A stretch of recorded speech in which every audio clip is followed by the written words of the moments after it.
मालवा के एक शांत गांव में बबलू नाम का एक छोटा लड़का रहता था, जिसकी उम्र केवल 8 साल थी।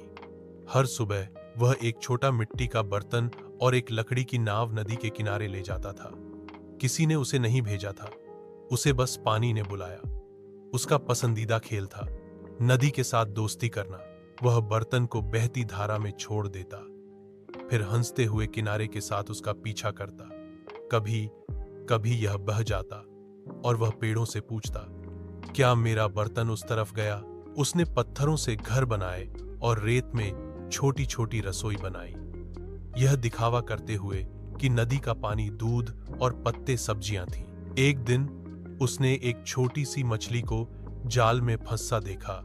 सावधानी से बबलू ने उसे मुक्त किया और उसे वापस धारा में रख दिया, फुसफुसाते हुए, यह तुम्हारा घर है। ऐसा लगा जैसे सूरज रुक गया हो, मानो नदी और आकाश ने उसके मासूम दिल का सम्मान किया हो। जब वह लौटा तो उसकी मां ने पूछा, आज तुमने क्या किया? बबलू मुस्कुराया, मैंने नदी से बात की।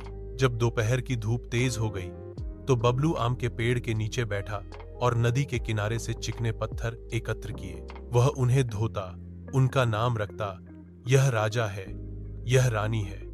फिर वह उन्हें पत्तों से सजे समारोह में शादी करता, जिसमें फूलों की पंखुड़ियां मेहमान होती। कभी कभी वह सूखी टहनियों से छोटे मंदिर बनाता, नदी की बूंदों को पवित्र जल बनने देता।